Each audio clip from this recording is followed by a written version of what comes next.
One of the biggest reasons why writing a scientific paper feels so hard for many of us has nothing to do with our fluency in English, our grammar skills, our talent as a writer, or anything like that. It simply happens because we still don't have absolute clarity about the single core message of the paper. And this creates a chain reaction of problems that most researchers don't even realize are connected.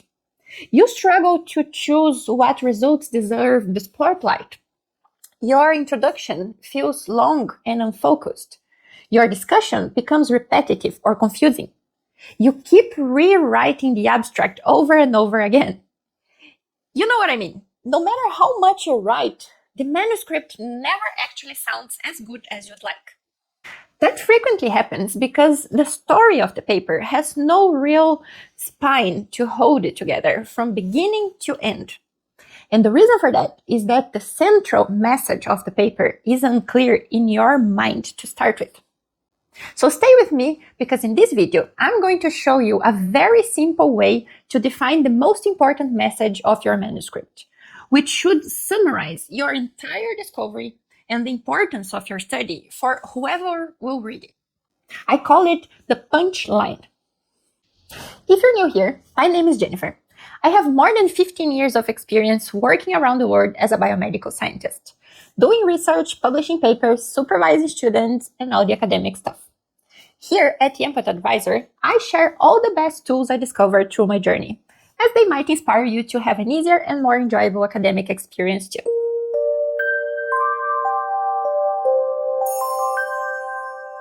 Have you ever heard about an elevator speech? The idea comes from a classic business concept that states that if you only had an opportunity of the duration of an elevator ride to explain your work to someone important, you should be able to make them understand the essence of it quickly and clearly. For a scientist, an elevator pitch would be a very short, clear, and engaging explanation of their research. You should be able to quickly communicate what they studied, what they found, and why it matters. This kind of thing might be quite useful in conferences, for example. When you are distracted in the coffee break, just relaxing between the talks, and then suddenly you find yourself face to face with that super famous scientist in your field, the one with their name on half of the papers you've read.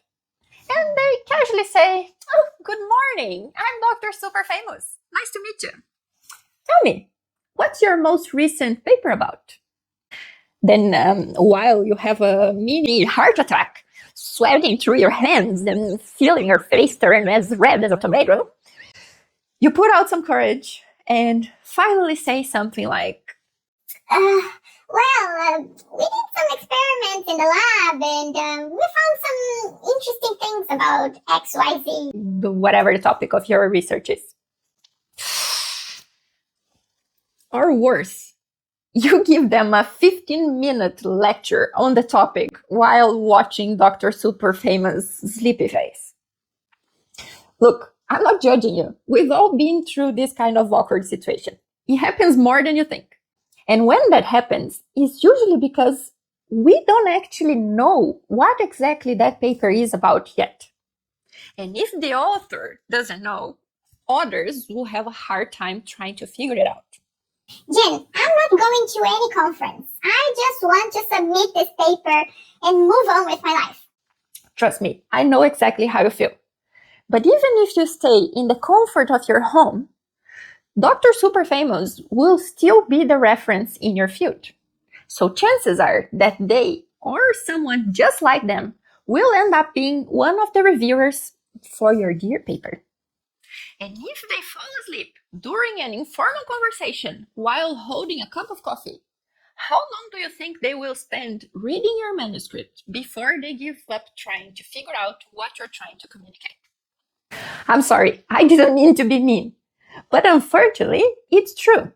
If you haven't revised manuscript for a journal before, I can tell you that it frequently requires a whole lot of patience to understand the message of a paper. And not everyone is willing to spend their time with this. That's why this video is all about one thing: your punchline, the key message of your paper, the single sentence that captures the heart of your study. This sentence will not only prevent very awkward social interactions, but it will also be essential in guiding your whole writing process. This sentence will become the spine of your paper. Everything else you write should be built around it. This simple sentence is so important that in my scientific writing course, I have a whole module dedicated to refine those few words. So let me give you an overview of how to do it. You're going to love this because everything you need to define a great punchline for your paper is a simple formula. To write your punchline, all you need to do is complete this sentence. We found that, which means. That's it. Let me explain. What you found is your main result, what you discovered. If you could only keep one result from your paper, which one would you keep? And which means is why it matters. Why should anyone care about it? I think it will be clear if I give you an example. Let's say your paper is about the effects of different types of background music on potato productivity. So you could describe your research as something like, we tested classical music, heavy metal, and jazz on potato plants. We measured growth rate, leaf area, root biomass, chlorophyll concentration, soil moisture, and final harvest yield. And we discovered that calm music actually worked best. Okay, nothing wrong so far. I have described my research like this before, and I bet you have too. But what is the paper actually about? Notice that this description listed a bunch of experiments and results, but it still hasn't communicated the main message. The listener now knows what you did, but not what they should understand from it. Now imagine instead that your punchline is something like this. We found that potatoes exposed to calm and rhythmic music produced larger harvests and showed lower stress responses, which suggests that sound vibrations may influence plant physiology more strongly than previously assumed. See the difference? This description summarizes the core of the study. All the experiments and findings support one central idea. And this is exactly what your punchline should do. It tells the reader that among all the things we tested, this is the key takeaway. This is the point of the story. One important detail that I want to highlight is when you should draft your punchline. I think I highlighted enough the importance of a good punchline for any paper. So one would imagine that it should probably be the first thing to be done, right? Not really. I mean, you can start with it, but I don't think it's the most efficient way to do it. In my opinion, the punchline should be drafted after you've organized your results and chosen the storyline for your paper. And if you have no idea of what I'm talking about, I have 2 other videos that will help you. In this one, I discuss why storytelling is one of the most powerful tools in scientific writing, and how it can help you write clearer, more engaging, and more memorable research papers. And in this one, I share one of the most important strategic shifts I learned after more than a decade in science. Starting a paper from the results can completely change the clarity, flow, and efficiency of your writing process. It's worth checking them out. And I'm suggesting to work on the punchline after the results because what you thought was your main message frequently changes once you play with your results, test different storylines, and the whole picture comes together. And that's not a problem at all. That's the process of telling the story of your scientific discovery. Think of your paper as a movie. Once your story, your script, is mapped out, you should find the right piece to highlight, that single scene of the movie that you choose to show in the trailer. As I said, in my course, I have a whole module dedicated only to refine the punchline.